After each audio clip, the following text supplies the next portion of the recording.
the 2022 Italian Grand Prix. Uh, I don't even know where to start. So there's so much to unpack from this one race. It's not going to be covered in this video. Let me just tell you straight off the bat. So we've got Max coming from seventh on the grid to once again destroy everybody. We've got Ferrari, who actually for a change did well in their strategy, but again, because of Max's pure speed, they just had no option, or they had no choice to do what they did, and they still lost. No chance. We have Max on his fifth win of in a row, looking at taking the breaking the record for the amount of wins in a season. We've got the debut of Nyck De Vries, Formula E champion. He came out of nowhere and he actually scored points for Williams in his first race. Wasn't even 10th. Yeah, so I mean that's just off the top of my head. So I think one of the best articles that I've actually found on this is on BBC. So Max Verstappen wins and closes on F1 World Title.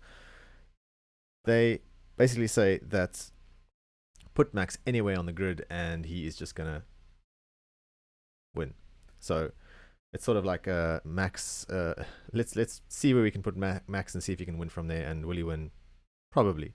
So they go on to say in Hungary he was 10th. He won. In Belgium after summer break he was 15th. He won. And now in Monza he was 7th on the grid and he won. So again, absolutely sublime drive from Max Verstappen. Again, poor Ferrari, they have such a good car, not as good as the Red Bull anymore. Maybe on one lap pace for qualifying, it is definitely the better car, but for race pace, they just chew their tires up way too quickly. And to be honest, Max is just on a whole new level. He just keeps getting better and better and better. So this is a pretty good article. I recommend reading through it if you haven't already. You probably have, but hey ho. So power rankings. Let's look at it. What is it looking like? So out of nowhere, we've got Nyck De Vries. So first time in Formula One, and he is number 1 on the rankings for the weekend. So score of 9.8, flawless driving for Williams. Like I said before, yeah, he did everything he needed to do to show that he deserves to have a seat in Formula One. In fact, I'll be very surprised if he doesn't next year. Yeah, let's watch the space and hopefully he is on the grid. Although I think, sadly, if he is, it'll probably be at the expense of Daniel Ricciardo. Lovely chap, but shame. I think if they give Nick another chance, which might actually happen because unfortunately Alex Albon had complications in his appendicitis surgery. The reason why he didn't race and the reason why Nick actually filled in for him. Yeah, so he had complications in his surgery. He stopped breathing, basically. He is recovering. He should be fine. But I don't see him racing in the next race just because of that fact.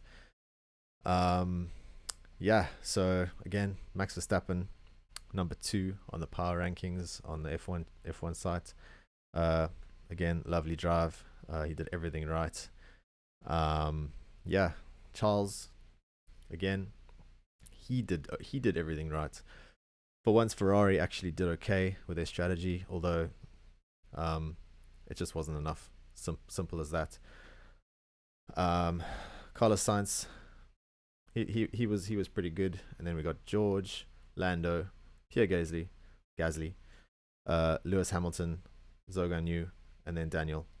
So Daniel did okay. He actually had a good race, and then he had an engine failure or something conked out on his car, and he stopped his car at a pretty awkward place for the stewards or the marshals to actually recover the car and get it off the track. So that actually resulted in the race ending under safety car conditions, which probably reminded everybody about Abu Dhabi last year, which was definitely a controversial ending. Although it didn't end under safety car. The safety car had a major let's say impact on what actually happened to the championship. Some argue that Lewis Hamilton should have won, that they should have actually ended under the safety car in Abu Dhabi, but they didn't because the FIA didn't follow the rulebook. In this case, they actually did follow the rulebook to the T. So yeah, as always, safety first, and yeah, that basically gave Max the win, although he would have won anyway by a long shot. He was well in the lead when that safety car came out. Then, speaking of Lewis Hamilton, this might potentially become the first season since he started racing in Formula One where he has not won a race. So, if you take a look here at his history as on his wins, right? So, Lewis Hamilton, his wins. 2007, he joined McLaren.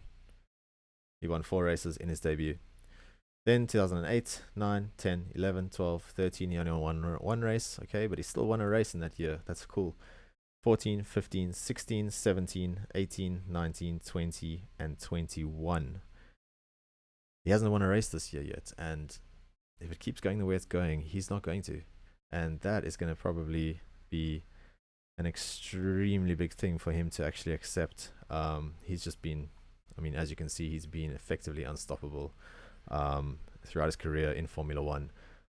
You can see here where he didn't win too many races in this period. This is actually when Red Bull with Mark Webber and to a greater extent Sebastian Vettel were just dominant, but Lewis did show up at quite a few races and he did win. Yeah, and then for Max Verstappen himself, he has now won 31 races in his career. He is he's looking at just running away with this championship. In fact, if he wins the next race and Leclerc doesn't finish, then he's the champion, the 2022 world champion of Formula One. So it's unlikely that Leclerc doesn't finish, although, I mean, anything can happen in Formula One, right? So let's watch the space. But I think either or, however way it goes, I don't see. In fact, it's not going to happen. I think it's pretty easy for anyone to call at this point in time. He's going to get his second championship this year, and that'll enable, if they haven't already done so, that'll enable Red Bull to shift all their resources onto next year's car, which will just give them an even bigger advantage for next year if they don't screw it up, which they generally don't. Adrian Newey and their car design team, engineering team, they're pretty good with developing cars. And if they use this year's car as a baseline for next year's car, I don't know. Hey, I think if you're a different team on the grid, I think you got a lot to worry about. So yeah, I'm gonna cut it off there because I mean there's so many other things to talk about. The crowd was very unhappy with the race ending under safety car conditions. I mean I would have been as well if I was there, paying top dollar for a grandstand seat. But what can you do? These things happen. So yeah, booing under the podium, the famous podium that actually goes over the crowd in Monza, over the start finish line. Yeah, so it was a great race, a quick race as it always is in Monza. So yeah, let's see what happens in the next race, which will be held in Singapore on the 30th of September, 2 weeks from now. So yeah, anything can happen in Singapore. A few years ago, both Ferraris were wiped out on the start line. So straight after the race, straight after the race starts. So if that happens and Max wins, then Max is the champion for 2022.